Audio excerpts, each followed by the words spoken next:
What is going on, guys? G-Harp here. Forgers should be paid. That's right, I said it. They should be paid. Now, this may not be the most courageous stance to take, given the amount of work that they do for the Halo community, but I think it needs to be said. As many content creators for Halo have talked about, Halo does not pay forgers that create maps for Halo Infinite. This has been corroborated by a number of sources. Now, if something's changed since the time this video has been created, or if there's some hidden information that I'm not aware of, please let me know. But to this point, from what I'm aware of, forgers are not paid. Now, this has caused some consternation in the community, rightfully so. If you do work and it brings value, you should be paid for that. I completely agree with this. They should be paid. They've really been keeping the game alive, to be completely honest with you. Halo Studios, 343, they've done things. They've put out releases. They made new playlists. They made new things like that. But the vast majority of the heavy work for game types, interesting new content is coming from the forgers. We can even prove that by just taking a look at Halo Waypoint. So let's go over to Halo Waypoint.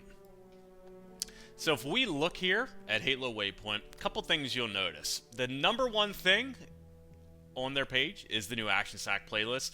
So if we click into this, let's take a look and see who did the creating and who the credit goes to. Oh, Duck Hunt, Mike Rips, member of the community. Arthur Bloodshot, member of the community. Unsorted Guy, member of the community. Now let's go back and let's go take a look at the last big release, Castle Wars. Let's see who created these. Oh, Ericy Boo. Ericy Boo again. Ericy Boo. Ericy Boo. Ericy Boo. Ericy Boo. Almost all of these are created by Ericy Boo, with a couple other people coming in. And then at the very bottom, we have one by Halo Studios. Now, with this in mind, it does seem pretty crazy that Halo doesn't pay their creators for Forge. But let me kind of walk you through why that probably is, even though it's not the correct thing, just from a business standpoint. Let me try to walk you through it. I work for a Fortune 10 company. Microsoft, who owns Halo, is I think the second or third biggest company in the world right now. They got a lot of money, but with that company size and with them being so big, the process to actually get funds to pay for things is not as straightforward as you would think. If you're on the product side for a big company, so if you're over Halo or you're on the multiplayer team for Halo, the money that you can allocate to things isn't coming from the top of Halo Studios necessarily. Microsoft will allocate funds to Halo, and then from there, Halo Studios can allocate those funds to the places that they need to go. So for a new Halo game, they need a bit of money.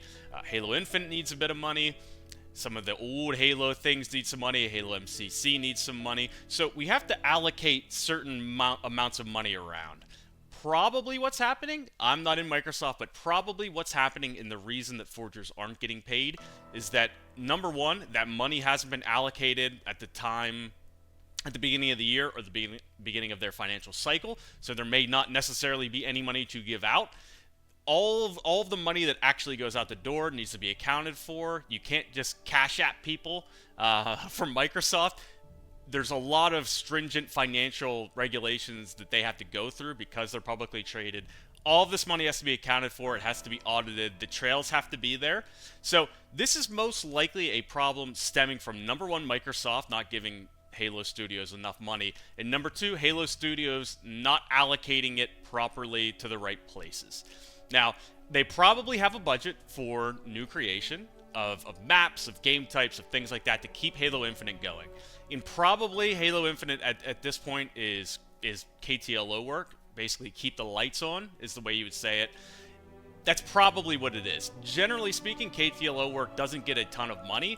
Most money goes to new projects, new exciting things, new things that the heads of the studio in this particular instance want to push for. So the new Halo, whether it's Halo CE Remake or the MCC port that may be coming, or Halo 7, all of those things need funded, and it's getting funded probably from the same pot from Microsoft. So the funds may not necessarily be there for Halo Studios to even allocate to the forgers. I'm not saying this is right. I'm not saying this is the way it should be. it should happen, but this is probably actually what's happening. It's probably not malicious, it's just that Halo Studios is working on a shoestring budget for Halo Infinite at this point. Because at this point, Halo Infinite, it's bringing in money, the costs are probably fairly low to just keep the lights on, they're not really, putting in tons and tons of new stuff. Most of the stuff that's being released is either forged or things that were in the pipeline already. From a product standpoint, they're probably starting to shift to the other Halos, the newer ones, so it's not getting as much resources as it would have, as soon as Halo came out, Halo Infinite came out. So it's probably a funds problem. Just being completely honest, from Microsoft, they're tightening their belts a little bit, shall we say. We've seen some layoffs. We saw layoffs at Halo. We saw a new change in Halo.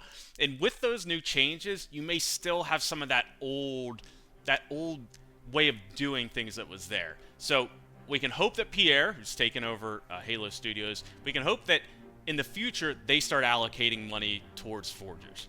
Another thing they should think about, and I'm sure Microsoft has thought about this and Halo Studios has, but instead of classifying them as basically, free labor, they should bring them on as contractors. So if you're starting a new Halo and you want people to start building maps for it, Forge is going to be coming, bring them on the payroll. Many companies have contractors. It's partially the reason why Halo Infinite launched in the state that it did, but contractors can actually be good for some things. If they're specialized, they can make money from that. There's a lot of good things that could end up happening if you bring in contractors in certain situations. I think in the most elegant way to do this for forgers to get paid, bring them on as contractors, stop working with these external developers that may be making, maps for Halo. We've seen the ones that people love. It tends to be forgers because they are the most passionate people in the community. They give all their time, they give their hard work, they give their knowledge. So let's reward them. Bring them on as contractors, give them a set amount that they can do, craft the terms in such a way that they make money. When Halo makes money, it's a good ecosystem that you want to encourage, because Forge is a great tool, and we do have incredible people in the community for Halo that love to do new things and love to push the series forward. So bring them on as contractors, Microsoft and Halo Studios, pay them what they're worth, bring that all in, and let's kind of put this chapter of not paying forgers behind us. Bring the people that really make the community what it is up to snuff with everybody else. Give them what they earn, really. Free work, no thank you. Bring them on and make them contractors, make the situation right moving forward. Definitely for the next Halo, but try to start sooner than that for Halo Infinite. But that's it, guys. Appreciate you guys watching. Catch you in the next one.